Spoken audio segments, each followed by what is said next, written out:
এক ছিল জমিদার বাড়ি। ভাঙাচোরা শেওলা ধরা সেই বিশাল বাড়ির শেষ বংশধর বলতে ছিলেন অবনীবাবু। গ্রামের মানুষ সন্ধ্যার পর ওই বাড়ির রাস্তা মারাত না, কারণ বাড়িটার একটা অদ্ভুত ইতিহাস ছিল।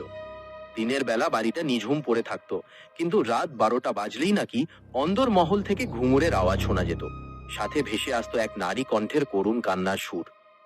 এক ঝড় বৃষ্টির রাতে অবনীবাবু তার ঘরের পুরনো একটা আলমারি ঘাঁটছিলেন। হঠাৎ একটা ড্রয়ারের পেছনে তিনি একটা রূপোর চাবি খুঁজে পেলেন। চাবিটা দেখার পর তার মনে পড়ল বাড়ির একেবারে পূর্ব কোণে একটা বন্ধ ঘর আছে, যা গত 100 বছর ধরে কেউ খোলেনি। কৌতূহল সামলাতে না পেরে তিনি একটা হ্যারিকেন হাতে সেই ঘরের দিকে রওনা হলেন। বজ্রপাতের শব্দে পুরো বাড়িটা কেঁপে উঠছিল। অবনীবাবু যখন ঘরটার সামনে পৌঁছালেন, তখন চারিদিক একদম নিস্তব্ধ। তিনি কাঁপা হাতে চাবিটা তালার ভেতর ঢোকালেন। খট করে একটা শব্দ হলো, আর ভারী কাঠের দরজাটা আপনা আপনি খুলে গেল। ভেতরে ঢুকতেই হ্যারিকেনের আলোয় তিনি দেখতে পেলেন ধুলোয় ঢাকা এক বিশাল আয়না, আর সেই আয়নার সামনে পড়ে আছে একটা লাল বেনারসি শাড়ি আর এক জোড়া রূপোর ঘুঙুর। ঠিক তখনই পেছনের দরজাটা সজোরে বন্ধ হয়ে গেল। অবনীবাবু চমকে পেছনে তাকালেন। ঘর অন্ধকার, হ্যারিকেনের আলোটা কেমন যেন নীলচে হয়ে আসতে লাগলো। হাড় কাঁপানো ঠান্ডা একটা হাওয়া ঘরের ভেতর বয়ে গেল।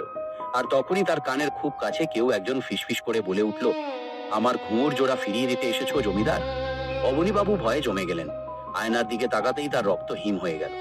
আয়নায় তার নিজের প্রতিবিম্ব নেই, সেখানে দাঁড়িয়ে আছে এক কঙ্কালসার নারী, যার চোখ দুটো দিয়ে টপ টপ করে রক্ত ঝরছে।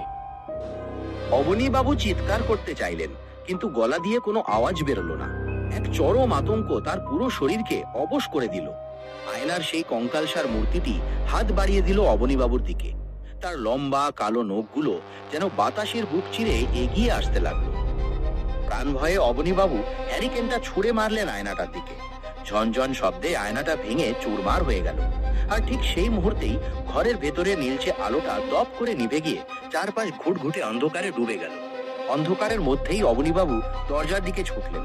পাগলের মতো হাতড়ে হাতড়ে দরজাটা খুঁজে পেয়ে হ্যান্ডেল ধরে টানতে লাগলেন, কিন্তু দরজাটা যেন দেয়ালের সাথে জমে এক হয়ে গেছে, এক চুলও নড়ল না। ছেড়ে দাও আমায়, ছেড়ে দাও, অবনীবাবু এবার চিৎকার করে উঠলেন। ঠিক তখনই ঘরের চারপাশ থেকে শত শত ঘুঙুরের আওয়াজ একসাথে বেজে উঠল। রুমঝুম রুমঝুম শব্দে পুরো ঘরটা কাঁপতে লাগলো।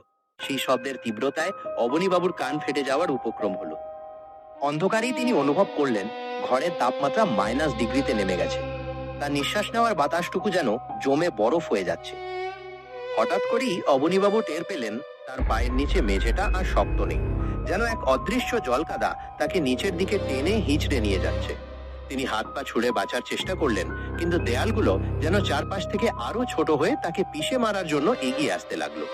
আর সেই নিশ্চিদ্র অন্ধকারের মাঝে ঠিক তার কানের কাছে আবার সেই বরফ শীতল কণ্ঠস্বর ফিসফিসিয়ে উঠল, এই জমিদার বাড়ি থেকে কেউ কোনোদিন ফিরে যায়নি অবনী, তুমিও যাবে না।